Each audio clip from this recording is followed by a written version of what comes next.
Well,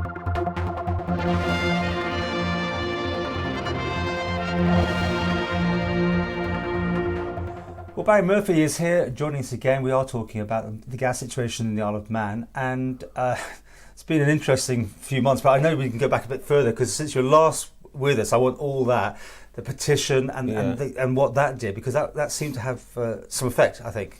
It did, and it really did, I think. So basically, I set up a petition in 2021, and the purpose of that petition was to request that the government investigate as to why Manx Gas set terms and conditions on its part of the refund rebate for 2020 and 2021. Because in my mind, and clearly in the minds of the 1,100 and whatever it was people who signed that petition, it seemed unfair that there should be terms and conditions put on that refund. Can you give us an overview of those terms? Yeah. Was it any the particular ones that were well? Basically, I thought I brought the letter in, but basically the Manx Gas CEO at that time, Mr. Cruddas, he sent out a letter to gas customers, and the letter was quite clear that if the government and Manx Gas sign another voluntary deal by the end of 2020, that Manx Gas would pay up to, I think it was £92-93 rebate for that period of time, and that was 50% of what was supposed to come back. The other 50% was to come back from the MUA, and that part from the MUA was the reduction in the network extension cost. The interest was going to get reduced from 6% down to 2% for those 2 years, and then that 4%, which would normally go back to government, was actually just set back, and it was paid back to gas customers. Right. And in the last 3 months, and I believe currently, gas customers are actually receiving that part of the refund rebate through their gas bills. So the MUA have basically used the services of Manx Gas and their billing system to refund that money back to customers. Oh, right. So it came from MU, but it went through the gas billing process. Correct. Okay. But that was the government side. That was the government side. That was straight from the MUA. Right. But because of the terms conditions criteria, you call it what you like, on the Manx Gas side of it, essentially saying that if the powers of a regulator were implemented upon them, they wouldn't pay this money back. This is what they're saying now. Right. I believe that to be unfair, because to me, in my mind, and in the minds of all these people that signed the petition, if money is owed, money is owed. And that was the initial purpose of the petition. The petition was to simply get the government to ask why there was terms and conditions put on that refund, and to investigate what conversations had been had between, I guess it was the Cabinet Office and Manx Gas, and see how this, what looks to be a very unusual situation, came about. You think there was some deal done behind closed doors? It's very difficult to say. I mean, look, I was never party to any talks between Manx Gas and the Cabinet Office. I really wasn't. You know, I just sometimes I get an email from whoever it might be over the years, and I get asked a question, and I'll give an answer, and I've come in here and, you know, when I have information I feel needs to be shared, you know, I'll pass on that information, and when that information is clear to me, that's when I'll come in here. If I don't know something for sure, I won't come in here. So the government refund's been done, but there's nothing from Manx Gas. There is nothing from Manx Gas at all. And will there be any, or is it because the terms and conditions haven't been hit that there won't be any? Well, or is that still ongoing? Well, so the question's been asked. So basically, the Economic Policy Review Committee is currently sitting, and it's so far MHK Chris Thomas has been in to see them. I've been in to see them. Manx Gas have been in to see them. The interviews in there tend to last about 90 minutes. The questions are quite tough. In fairness, it's tough. I enjoyed it, but it was really tough. And you're looking at 5-6 years of questions. What did you make to Jo Cox though? Because she came in and we heard it. I was home to broadcast it, but they didn't consent to us recording them, unfortunately. But well, truthfully, you know, the committee have gone back over 5 or 6 years, and within 5 or 6 years, a lot of stuff happens. And also what the committee are trying to find out is what's going to happen moving forward. You know, we've got this just transition towards a greener future, and what that means for gas customers moving forward. And you know, clearly, I mean, it's also a question of how the green transition is going to affect customers' bills. But from my perspective, Paul, all I've really tried to focus in is what I can, as a campaigner, as to what I can set about to fix. You know, clearly there's been massive fallouts through the press, through the media about what's happened at these meetings, and you know, Jo Cox has said what she said, and about all sorts of different things about the MUA not getting paid and hedging and everything else. I can't fix any of that, but I can tell you that information has been requested by the committee. And I think information will also be sought from the Cabinet Office about what happened to these refunds. This is the kind of stuff that I can fix. How much are you talking about here? I think it's up to £100 per customer. And I think it's worth getting. And of course, at this particular time, with the hike in prices, it would be perfect. It'd be great. It'd be absolutely great. And if that money is due. You see, what's become very, very clear is, I mean, for 4 years that I was coming in here, I was saying to you that things were really not being handled very well.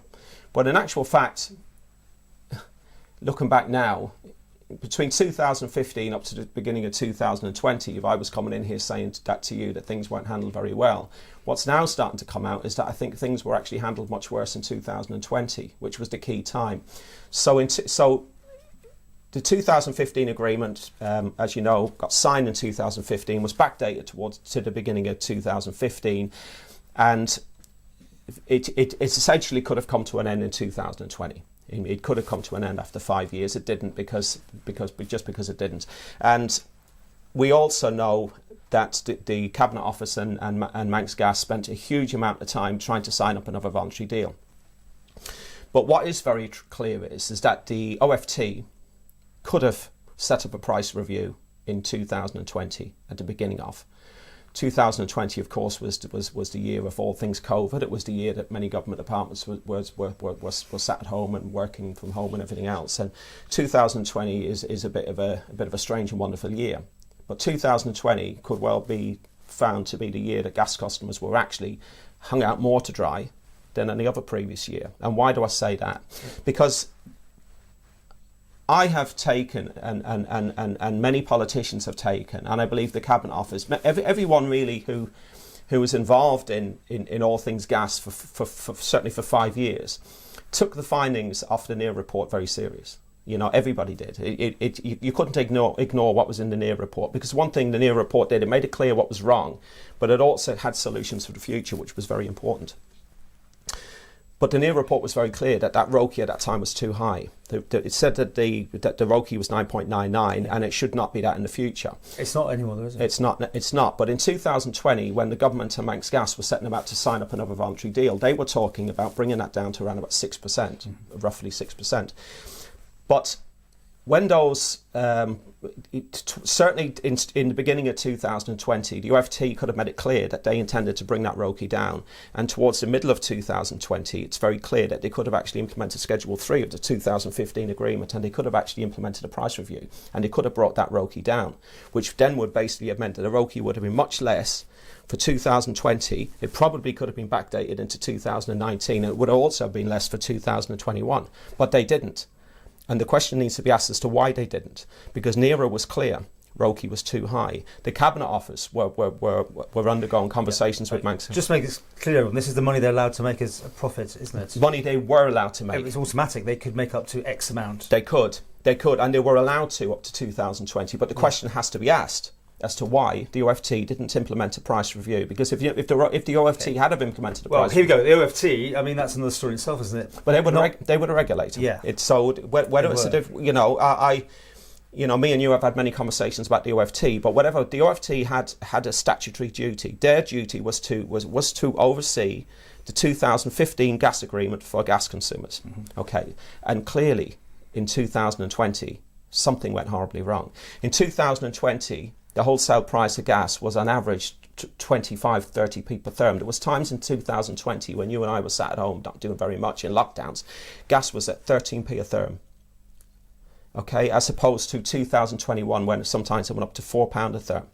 So what I want to know is in 2021, when gas bills were coming through the door, why Manx Gas continued to charge regulatory adjustments on them bills. If they were buying gas in at historically low prices, why customers were still paying that 9.99 guaranteed profit, and they were also paying these regulatory adjustments to even cap it up even more until they were refunded. Because you have asked that question. I contacted the UFT, and the reason why people got that part of the repayment back was because of me, because I brought that in, because I said they should not be charging this money. Why on earth are they still charging money? There wasn't the 2015 agreement had stopped at the end of 2020, but for some strange reason customers were still paying these charges. So there's a lot of questions to be answered. In fairness, most of this stuff probably should never have come about, should never be in the public domain right now.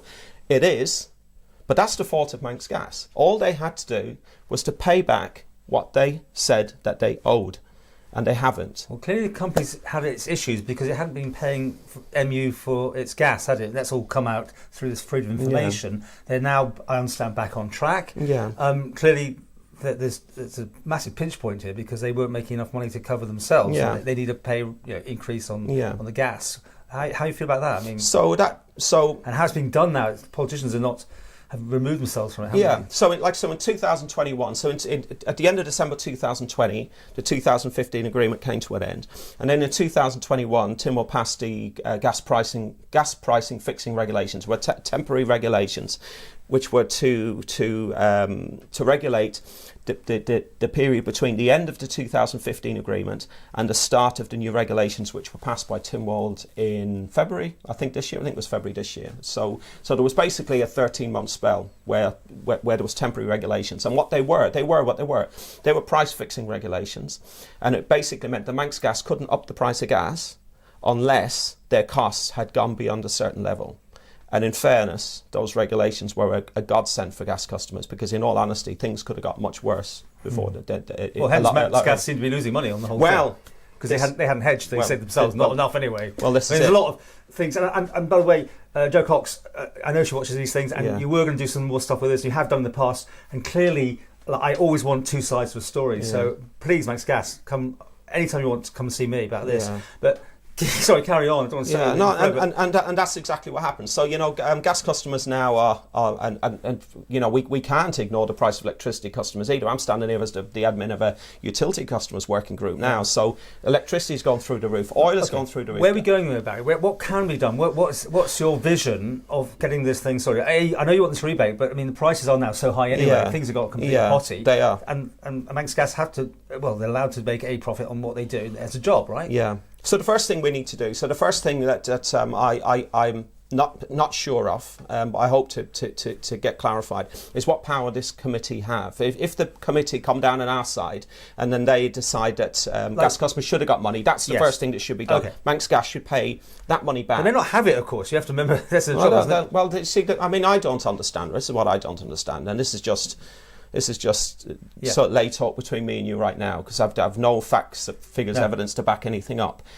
A few months ago they had no money. So a few months ago they couldn't pay the bills, and now a couple of months into the current regulations, apparently Chief Minister Cannon said yesterday that the bills are now completely clear. So they must have. Where did that? Well, of course, as I brought up the end day, they may not been paying their bills, but they were still collecting money in, weren't they, from the customers? So and a lot more money now than they were in 2021. So there's all these again back to. I want to hear Manx Gas's side. I really do. So that's the first thing. The other thing that we do know, Honourable Member for Douglas, Chris Thomas MHK, who has been an absolute hero as far as I'm concerned. As gas customers have a lot to be thankful to Chris. He's a dog with a bone on this. He's a good guy. I mean, I've utmost respect for Chris, but Chris has raised a point in Tynwald a couple of times about this the cost for the network infrastructure. So in 2003. 2003, when the gas extension came in, there was a financing cost for that of so many millions of pounds, and that was to be paid off over 20 years. But in September 2023, that will be paid for, which basically means the MUA are going to have a lot more money in the pot. And what Chris has been looking at to try to ascertain whether or not some of that money can come back towards gas customers. At the end of the day, that was money that that was a cost that gas customers had. And the question has to be asked, should all of that money now be sort of diverted over to electric customers? Or should some of that money go to electric customers, but should definitely some of that money come back to gas customers? And the only other thing to answer your question is, we can't forget this, what we call the just transition to all things green, Well, I was going to say, because at the end of the day, there'll be less, if everything is on schedule, there'll be less gas being used, therefore less gas customers. There will. And other alternatives will be employed. So the future looks not it's so not good for the Manx gas users. It's terrible. Because they will have a bigger bird, will they? They will, because I mean, as it stands. Yeah, of course. I mean, you've got air source heat pumps. They're becoming a norm now. Certainly in the new build houses, so that the more insulated new build houses are, the more they can use this new technology, which basically means it's going to be less and less boilers. And if you've got less and less boilers, over time you're going to have less and less gas customers, but you're still going to have a gas customer that needs to have X amount of millions to pay its bills. Yeah. So does that then mean that the customers are going to pay more and more and more? So however unaffordable it is now, the only other thing I need to say, and you do know that for a very long time I have been trying to come away from all of this. Yes, and you were wrapping it up a couple of times. Yes, and that's more so now than ever before. But because you're not, well, this is the thing, right? Because last year, unfortunately, my dad took a stroke, and my life has changed now. Everything has changed, right? So the happy smiley Barry really struggles a bit these days, right? Because my life has been in Ireland. I've been in Ireland so much to try and help out my mum, and it's been really tough. But I am trying to step back. The last time I came to see you, I was a commissioner. I was Michael Commissioner. I stepped away from that because I didn't have time to commit to that, because I knew I was going to have to go to Ireland a lot to try and help out my mum. So a lot has changed in my life, and I do need to try and step back from a lot of this kind of stuff, But it's very clear that we have very many politicians sat in Tynwald, and none of them really seem to be kind of coming public on all of this stuff that we're talking about today. All of this stuff needs to be spoken about what can be done in the short, medium and longer term to ensure that people don't have to make a choice between eating and heating. You see, Paul, me and you for 5 years have come in here and we've had these discussions, and I've come in here and many times I've said to you that things are really serious, gas prices are super high, but we now have a situation where we're talking here today where gas is 100% more than it was when we had all these other conversations. And I've just drove in from Kirkmichael, and the windows are down. It's not boiling hot out there, but it's a really lovely day. It's really warm. We did bring an end. Our group did actually manage in the end to push change. We brought an end to these banning standing charges, which basically means in the summertime customers pay a huge amount less to Manx Gas. Yeah. But it does mean in the wintertime they have to pay more because the unit cost of gas goes up. Yeah. But now it's gone up 100%. I have a real worry, and part of what I have to do is just to remind people that in the summertime now there's hardly going to be any gas bill whatsoever. I had a bill come in yesterday, I think it was £60 £60, which is it's a lot of money, but compared to what it will be in the winter, it's very small money. And we're saying start saving now. Oh, Paul, I don't know. We could definitely. I just fear that if people like me and you don't speak about this kind of thing and just keep bringing it back, that we're not making this up, that if the way the system is here now, certainly with gas use, if you're not using the gas, you pay very little money towards it, okay? And people are cutting back a little bit on the use, but no matter how much they're going to cut back, come the winter, the bills are going to be colossal. I mean, colossal. They're going to be, even if they cut back, they're still going to be looking at 65-70% higher than what they were in the winter of last year. Well, of course, actually, no one knows anything, but we assume at the minute, the way things are looking, that that's the case. And it's looking like, I seen something at work last night. I didn't focus in on it because taxi driver and somebody would have got in and I would have gone about my business. But apparently, with this the shutting off of the gas pipelines into Europe from Russia now, this it's getting more serious. Yeah. I mean, so if it's unaffordable now, it's going to get worse. So please, government, look at this, look at what can be done, and please, Manx Gas, do the right thing. get this money paid back to customers. You know you owe it. It'll probably be eventually found that you should have paid it. Just do the right thing, pay the money, and let's... Because it'll only go into the account to go back again anyway, Exactly. I suppose, in the next bill. Exactly. So it's sort of, there would be well, you could draw it out if you probably wanted to, I suppose, but overall, it'll just sit in your positive credit list and then go out again on your next one. Okay. Paul, the thing is, right, what I don't understand, right, and this is just it's on the record, but it's off the record, and again, this is not Barry as in the form. Do you need to add an allegedly to this? This is just Barry, right, who sits at home, who works at night and sits at home and reads a lot of news and watches a lot of what's going on. For the sake of what probably would have amounted to £2 million, to have paid back that refund when they knew they owed it. Look at what's happened now. They're up in front of that committee. I've been up in front of the committee. Chris Thomas has been up. The OFT are going to go in. The MUA everyone's going to go in. And all of this dirty washing has been laundered out in public of all of this information that really and truly nobody truthfully really cares about. Yes, it gives us all something to talk about. I don't understand what it is, truthfully, after nearly 6 years with Manx Gas, about why they just don't try to do the right thing and look after customers like me. Point taken. The committee sits. We wait to see what they say, of course. And yet again, I'd love to hear the other side of the story. I'm sure we would. I know they've given their evidence and whatever, but please, feel free. I don't want to feel that, we're hearing just from you. It'd be nice to hear from other people involved as well. And you'll keep up the fight. Thank you, Paul.